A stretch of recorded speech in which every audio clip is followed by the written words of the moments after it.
नमस्कार, कैसे हैं आप लोग। दोस्तों, हम लोग भारतीय राज व्यवस्था या इंडियन पॉलिटी पढ़ रहे हैं और इंडियन पॉलिटी में हमने भारत का संवैधानिक विकास, उसके अंदर charter act, regulating act, Bharat शासन अधिनियम और भारतीय परिषद अधिनियम को पढ़ा। हमने संविधान सभा को पढ़ा और आज हम आ पहुँचे हैं संविधान की प्रमुख विशेषताएं। दोस्तों, भारतीय संविधान या राज व्यवस्था एक ऐसा खंड होता है किसी भी प्रश्न पत्र का कि अगर अच्छे से इसकी पढ़ाई कर ली जाए तो 10 से 15 क्वेश्चंस में कोई क्वेश्चन आपका गलत नहीं होता है और संभावना यहाँ तक रहती है कि आप 14-15 क्वेश्चन या पूरे क्वेश्चन या 12-13 तक तो आराम से और आसानी से कर ले जाते हैं। तो इसलिए यह खंड या यह जो अंग है यह बहुत ही महत्वपूर्ण हो जाता है। तो आइए हम आगे बढ़ते हैं और भारतीय राज व्यवस्था के अंतर्गत आज हम संविधान की प्रमुख विशेषताओं को पढ़ते हैं। देखिए, संविधान की प्रमुख विशेषताएं क्या क्या हैं, इसको हम संक्षेप में और एक के बाद एक करके समझेंगे। तो सबसे पहले देखते हैं कि तत्वों एवं मूल भावना के संबंध में जो भारतीय संविधान है यह अद्वितीय है, यानी कि इस तरह का कोई अन्य संविधान पूरे विश्व में मौजूद नहीं है। ठीक है। कई तत्व देखिए विश्व के प्रमुख संविधानों से लिए गए हैं, जैसे देखिए अमेरिका से, यूएसए से मूल अधिकार जो है अमेरिका से, और सर्वोच्च न्यायालय, ठीक है, सर्वोच्च न्यायालय इसको जो है अमेरिकी संविधान से लिया गया है। ब्रिटेन से संसदीय शासन प्रणाली ली गई है, संसदीय शासन प्रणाली। जर्मनी से आपातकाल लिया गया है। रूस से या सोवियत संघ से मूल कर्तव्य लिए गए हैं। इस तरह से अनेक देशों के संविधान से जो भी महत्वपूर्ण या जो भी उपयोगी अंश रहे हैं उन संविधानों के उनको लेकर के भारतीय संविधान का निर्माण किया गया है। इसलिए भारतीय संविधान विश्व का सबसे बड़ा लिखित संविधान माना जाता है। कई तत्व ऐसे हैं जो इसको अलग पहचान देते हैं, यानी कि कई तत्व ऐसे हैं जो विश्व के अन्य देशों के संविधानों में नहीं पाए जाते हैं। ठीक है। तो यह अद्वितीय विशेषता भारतीय संविधान को अपना विशेष स्थान बनाए रखने में मदद करती है। और आगे हम बढ़ते हैं। तो अब देखिए, वर्तमान में मूल संविधान में बहुत सारे परिवर्तन भी हो चुके हैं। ठीक है। तो ये परिवर्तन कौन कौन से हैं, आइए हम समझते हैं।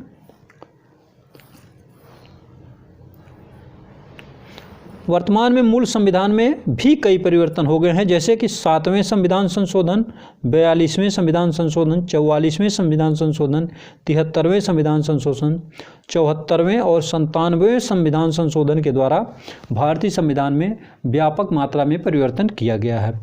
42वां संविधान संशोधन जो है 1976 का, ठीक है, इसको तो मिनी कॉन्स्टिट्यूशन भी कहा जाता है। और 42वें संविधान संशोधन के द्वारा संविधान की प्रस्तावना में समाजवादी,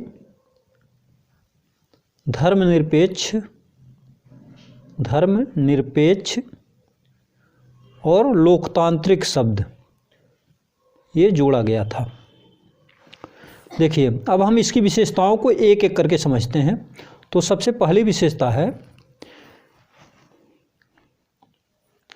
इसकी जो सबसे पहली विशेषता है, यह विश्व का सबसे लंबा लिखित संविधान है, यानी इससे बड़ा संविधान किसी भी अन्य देश का नहीं है। ठीक है। संविधान मूल रूप से दो प्रकार के होते हैं, पहला लिखित और मौखिक। लिखित संविधान की बात करें तो अमेरिका का संविधान, भारत का संविधान यह लिखित रूप में मौजूद है।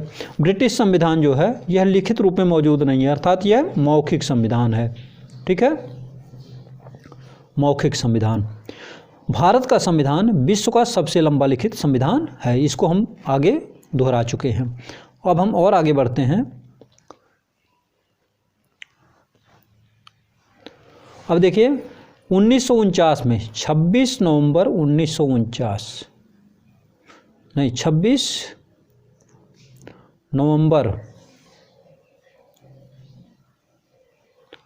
1949 को भारतीय संविधान जब अंगीकृत किया गया तो संविधान में उस समय 395 अनुच्छेद थे, 22 भाग थे और 8 अनुसूचियां हैं।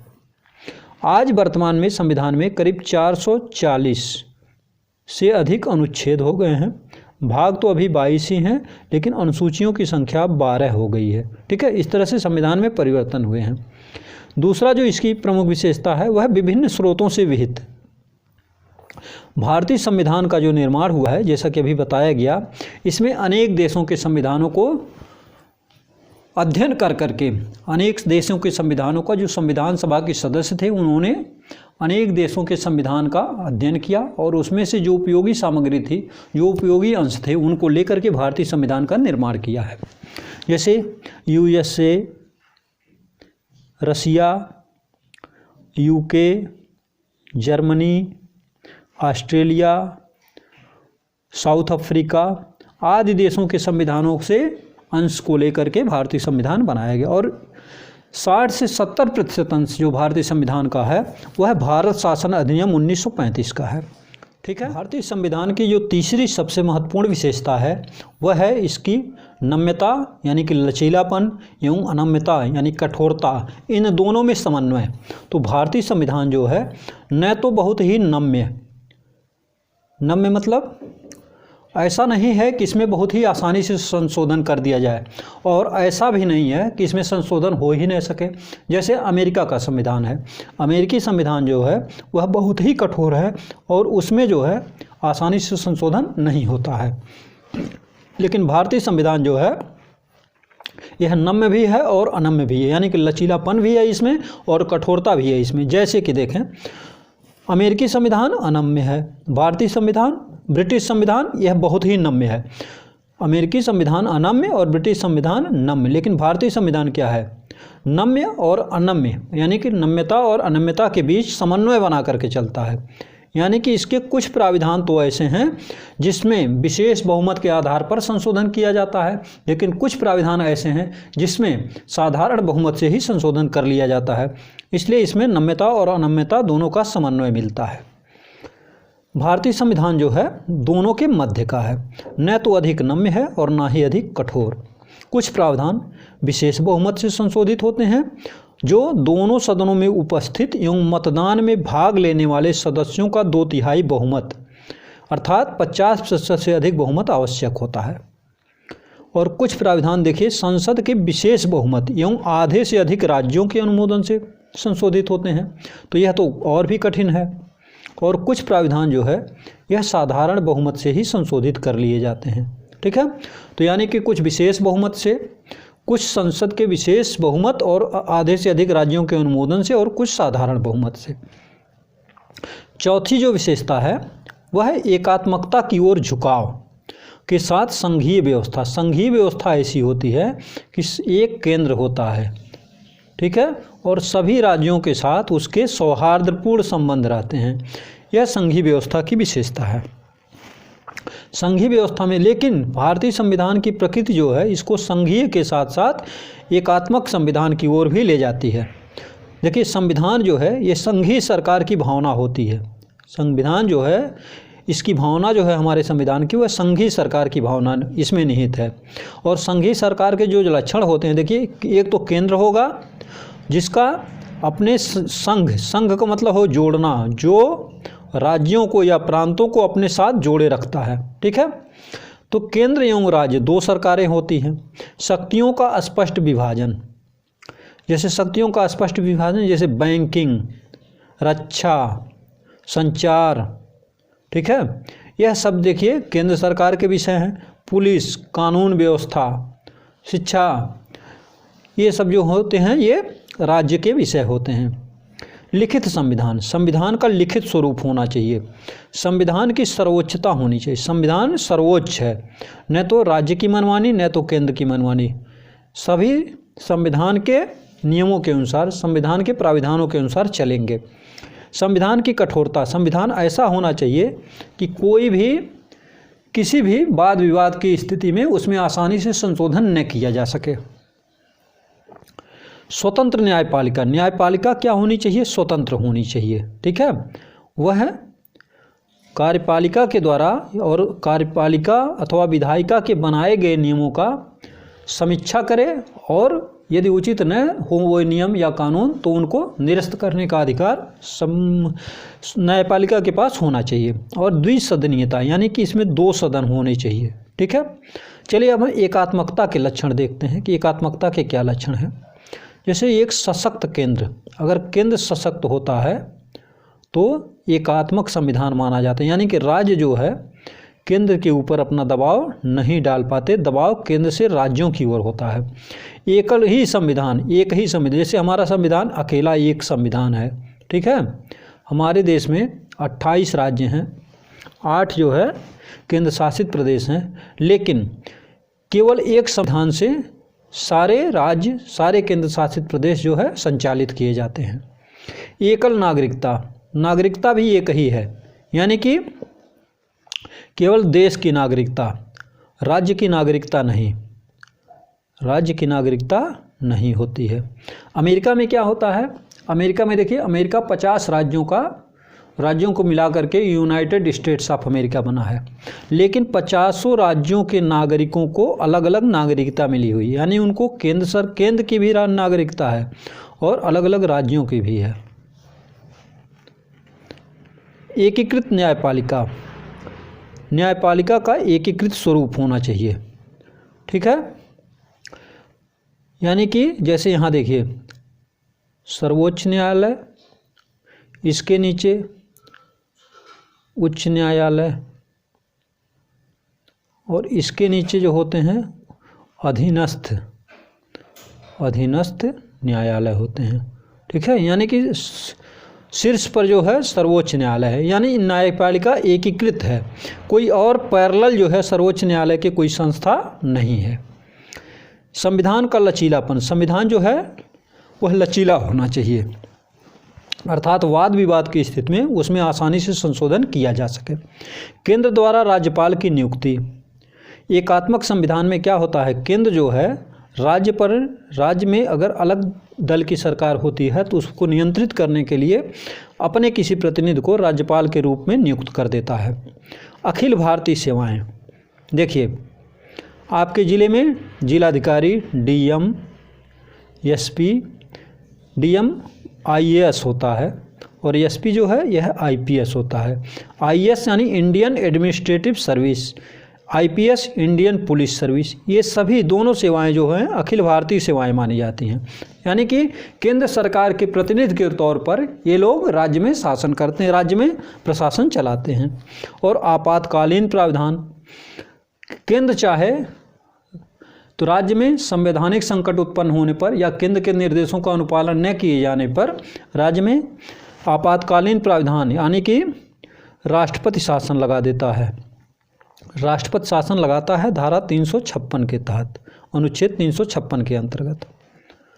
इस प्रकार से भारत के संविधान में कहीं भी संघीय शब्द तो नहीं लिखा है, लेकिन भारत को राज्यों का संघ, यूनियन ऑफ स्टेट्स कहा जाता है। अब देखिए 5वीं विशेषता, सरकार का संसदीय रूप। अमेरिका का जो संविधान है यह अध्यक्षीय है। अध्यक्षीय संविधान में क्या होता है कि राष्ट्रपति जो है राष्ट्र प्रमुख होता है, और ब्रिटेन में जो है संसदीय संविधान है, यानी संसदीय शासन की प्रक्रिया है। तो संसदीय शासन प्रणाली में प्रधानमंत्री प्रमुख होता है, यानी प्रमुख सत्ता, मुख्य सत्ता प्रधानमंत्री के पास होती है, और राष्ट्रपति या राजा जो भी होता है वह संवैधानिक प्रमुख होता है, वास्तविक सत्ता प्रधानमंत्री के पास। अध्यक्षीय प्रणाली जो होती है यह राष्ट्रपति इसमें वास्तविक शासक और प्रधानमंत्री नाम मात्र का। संसदीय प्रणाली में क्या होता है, विधायिका एवं कार्यपालिका में सहयोग व समन्वय रहता है। ठीक है, प्रधानमंत्री जो होता है यह वास्तविक सत्ता इसके हाथ में होती है, और राष्ट्रपति जो होता है ये संवैधानिक प्रमुख होता है।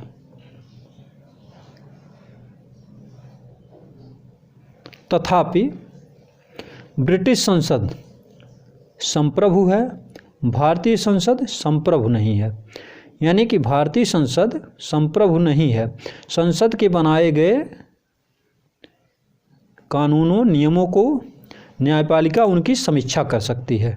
ठीक है, भारत का जो प्रधान होता है या राष्ट्र प्रमुख होता है यह निर्वाचित होता है और ब्रिटिश प्रधान या ब्रिटेन का राजा जो होता है वो उत्तराधिकारी व्यवस्था, राजा फिर उसके पुत्र को उत्तराधिकार, फिर उसके पुत्र को उत्तराधिकार, फिर उसके पुत्र को उत्तराधिकार, इस तरह से यह परंपरा चलती रहती है। संसदीय शासन प्रणाली को वेस्टमिंस्टर प्रणाली कहा जाता है। ठीक है, इसमें उत्तरदायी सरकार या मंत्रिमंडलीय सरकार भी इसका एक स्वरूप होता है, या इस नाम से भी इसको जानते हैं। अगली विशेषता है संसदीय संप्रभुता और न्यायिक सर्वोच्चता। संसदीय संप्रभुता यह ब्रिटिश संसद को प्राप्त है। भारतीय संसद संप्रभु नहीं है, यानी इसके द्वारा बनाए गए कानूनों की समीक्षा सर्वोच्च न्यायपालिका कर सकती है।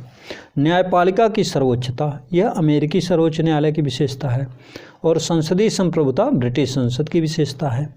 भारतीय संसद ब्रिटिश संसद की तरह से संप्रभु नहीं है और भारतीय सर्वोच्च न्यायालय की जो समीक्षा की शक्ति है यह अमेरिकी सर्वोच्च न्यायालय से कम है, यानी कि जितनी शक्ति अमेरिकी सर्वोच्च न्यायालय को प्राप्त है कानूनों के या नियमों की समीक्षा की, उतनी भारतीय सर्वोच्च न्यायालय को प्राप्त नहीं है।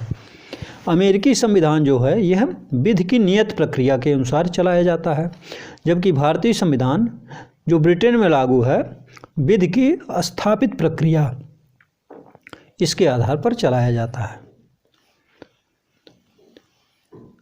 भारतीय संविधान में ब्रिटिश संसदीय संप्रभुता एवं अमेरिकी न्यायपालिका की सर्वोच्चता, इन दोनों के मध्य संतुलन बना करके चला जाता है।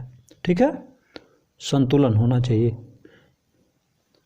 यानी कि संसद जो है अगर संप्रभु रहेगी तो निरंकुश हो सकती है और न्यायपालिका को भी इतनी शक्ति नहीं मिलनी चाहिए कि वह संसद के उपयोगी नियमों या कानूनों का भी निरसन कर दे, उनको निरस्त कर दे।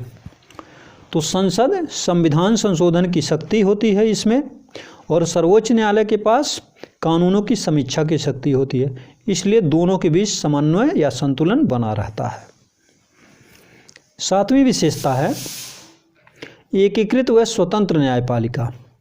भारतीय न्यायपालिका एकीकृत व स्वतंत्र है, इस पर संसद का या किसी का नियंत्रण नहीं होता। ठीक है, शीर्ष पर सर्वोच्च न्यायालय, संघीय न्यायालय, उसके नीचे उच्च न्यायालय, फिर उसके नीचे अधीनस्थ न्यायालय या जिला अदालत या निचली अदालतें होती हैं। सर्वोच्च न्यायालय को क्या विशेषता है? देखिए, इसको मूल अधिकारों का रक्षक माना जाता है। सर्वोच्च न्यायालय को मूल अधिकारों का रक्षक माना जाता है, संविधान का संरक्षक माना जाता है। यहाँ के सर्वोच्च न्यायालय के न्यायाधीशों को कार्यकाल की सुरक्षा रहती है, उनके कार्यकाल के बीच उनको हटाया नहीं जा सकता। हटाया तभी जा सकता है जिस तरह से राष्ट्रपति को महाभियोग लगा करके हटाया जाता है, उसी प्रक्रिया से इनको हटाया जा सकता है। निर्धारित सेवा शर्तें, इनकी नियुक्ति के समय जो सेवा शर्तें निर्धारित हैं उनमें बदलाव नहीं किया जा सकता। वेतन व खर्चे भारत की संचित निधि पर भारित होते हैं। अवमानना के लिए इनको दंड देने का अधिकार प्राप्त होता है और कार्यपालिका के कार्यों पर नियंत्रण भी ये लगा सकते हैं। ठीक है, संविधान की जो 8वीं विशेषता है वह है मूल अधिकार या मौलिक कर्तव्य। इसमें नागरिकों को मौलिक अधिकार प्रदान किए गए हैं या मूल अधिकार प्रदान किए गए हैं, जिसको फंडामेंटल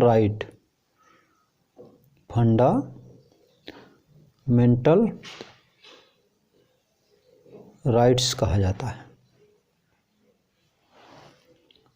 देखिए, मूल अधिकार जो थे पहले 7 थे, अब इनकी संख्या 6 रह गई है। ये कौन कौन मूल अधिकार हैं? समानता का अधिकार, स्वतंत्रता का अधिकार, शोषण के विरुद्ध अधिकार, धार्मिक स्वतंत्रता का अधिकार, संस्कृति व शिक्षा का अधिकार और संवैधानिक उपचारों का अधिकार, ये भारतीय नागरिकों को प्राप्त हैं। ठीक है, मूल अधिकारों का उद्देश्य क्या है? राजनीतिक लोकतंत्र की भावना को प्रोत्साहन, कि एक ऐसी भावना विकसित की जाए जिसमें राजनीति में लोकतंत्र हो, यानी प्रत्येक व्यक्ति को अपनी बात कहने की आज़ादी हो।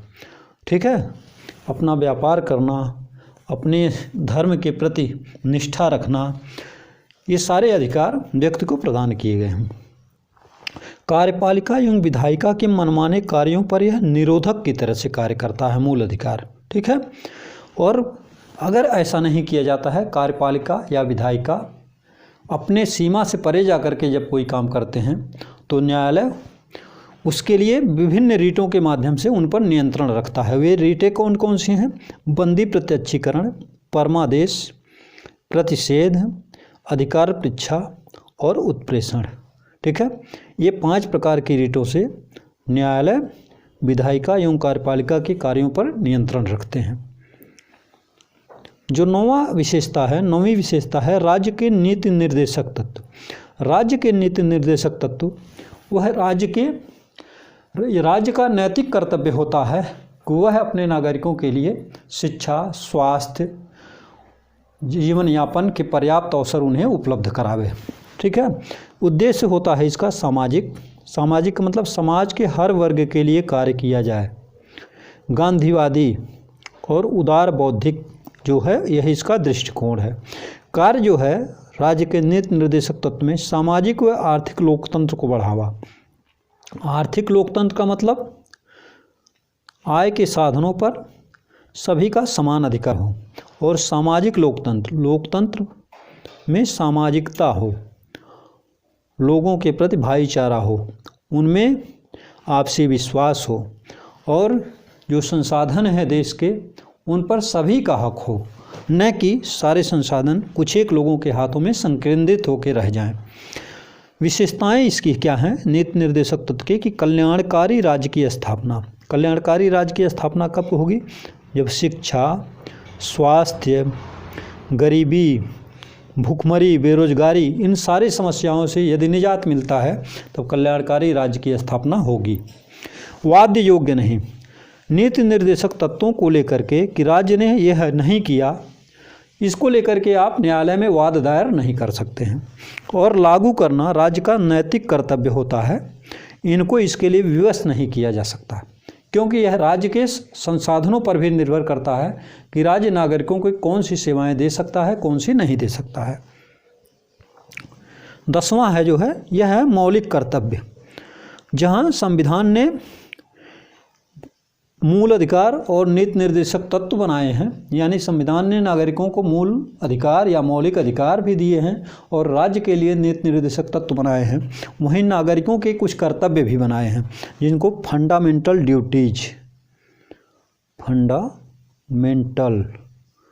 ड्यूटीज ये नागरिकों के कर्तव्य हैं कि नागरिकों को ये कार्य करने चाहिए अपने राष्ट्र के लिए। मूल संविधान में मूल कर्तव्यों का उल्लेख नहीं था। 42वें संविधान संशोधन के द्वारा 1976 में मूल कर्तव्यों को डॉक्टर स्वर्ण सिंह समिति की सिफारिश पर 2002 के 86वें संविधान संशोधन के द्वारा 42वें संविधान संशोधन 1976 के द्वारा स्वर्ण सिंह समिति की सिफारिशों पर इनको लागू किया गया, यानी 10 मूल कर्तव्य तब जोड़े गए। और 2002 के 86वें संविधान संशोधन के द्वारा एक और मूल कर्तव्य जोड़ दिया गया। अगर प्रश्न आता है कि भारतीय संविधान में कितने मूल कर्तव्य हैं वर्तमान में, तो आप कहेंगे 11 मूल कर्तव्य हैं। ठीक है, मौलिक कर्तव्य नागरिकों पर लागू होते हैं, ये राज्य या राष्ट्र पर लागू नहीं होते हैं और वाद्य योग्य नहीं है। इनको लेकर के भी वाद दायर नहीं किया जा सकता, यानी सरकार आपके विरुद्ध कोई वाद नहीं दायर कर सकती कि आपने ये मौलिक कर्तव्य नहीं निभाए। 11वीं विशेषता है धर्मनिरपेक्ष राज्य। भारत जो है यह एक धर्मनिरपेक्ष राज्य है, यानी राज्य का अपना कोई धर्म नहीं, न ही राज्य किसी धर्म विशेष के प्रति विशेष लगाव रखता है। तो किसी धर्म विशेष को भारत के धर्म के तौर पर मान्यता नहीं दी गई है, यानी सभी धर्मों को समान अधिकार प्रदान किया गया है। 1976 के 42वें संविधान संशोधन द्वारा धर्मनिरपेक्ष शब्द संविधान की प्रस्तावना में जोड़ा गया। ठीक है, प्रस्तावना में धर्मनिरपेक्ष शब्द जोड़ा गया। भारतीय संविधान में सभी धर्मों को समान आदर मिलता है और सभी धर्मों की समान रूप से रक्षा की जाती है, यानी कि धर्म विशेष के आधार पर किसी व्यक्ति विशेष के साथ भेदभाव नहीं किया जा सकता। अगली विशेषता है 12वीं, सार्वभौम वयस्क मताधिकार। ठीक है, लोकसभा एवं राज्य विधानसभाओं के चुनाव में सार्वभौम वयस्क मताधिकार द्वारा इनका चुनाव कराया जाता है। यानी कि पहले 21 वर्ष की आयु का कोई भी व्यक्ति, चाहे वो पुरुष हो महिला हो, उसको मत देने का अधिकार प्राप्त था। वर्तमान में इस एज को घटा करके 21 वर्ष से अब 18 वर्ष कर दिया गया है। यानी 18 वर्ष का कोई भी पुरुष महिला मताधिकार का प्रयोग अपने कर सकता है। ठीक है, उसको धर्म, जाति, लिंग, साक्षरता या संपदा के आधार पर, धर्म के आधार पर कि हिंदू है या मुस्लिम है इसके आधार पर, जाति के आधार पर, लिंग पुरुष या महिला के आधार पर, कम पढ़ा है या ज़्यादा पढ़ा है, कम संपत्ति है उसके पास या अधिक संपत्ति है, इसके आधार पर भेदभाव करके उसको मताधिकार से वंचित नहीं किया जा सकता। यह संविधान में इसका प्राविधान किया गया है। एकल नागरिकता, भारतीय संविधान में एकल नागरिकता की व्यवस्था की गई है। यानी कि केवल केंद्र यानी कि देश के नाम, देश अपना है भारत, तो भारतीय नागरिकता है केवल। हमारा राज्य उत्तर प्रदेश है तो उत्तर प्रदेश की नागरिकता अलग से नहीं प्रदान की गई है। देश का, पूरे देश में चारों कोने में जो भी व्यक्ति है वह भारतीय नागरिक है, न कि गुजरात का, उत्तर प्रदेश, बिहार, बंगाल, महाराष्ट्र का। इस तरह की नागरिकता, प्रांतों की नागरिकता नहीं प्रदान की गई है। एकल नागरिकता का प्राविधान है भारतीय संविधान का। भारतीय नागरिकता का प्राविधान, राज्यों की नागरिकता नहीं।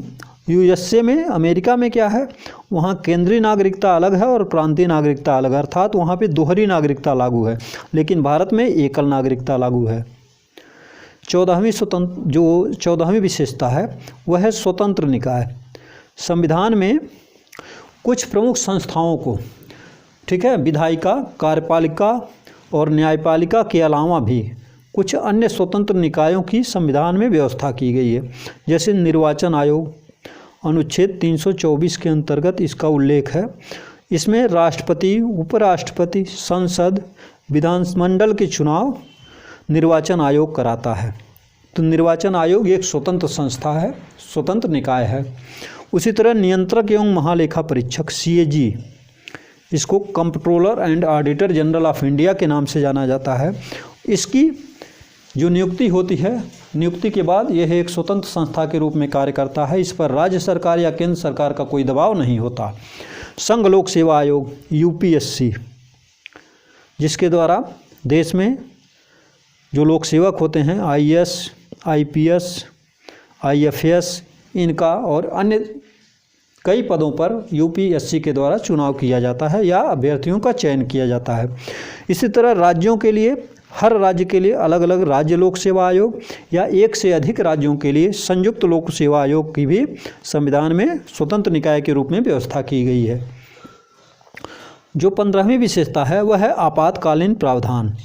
भारतीय संविधान में आपातकालीन प्रावधान की भी व्यवस्था की गई है।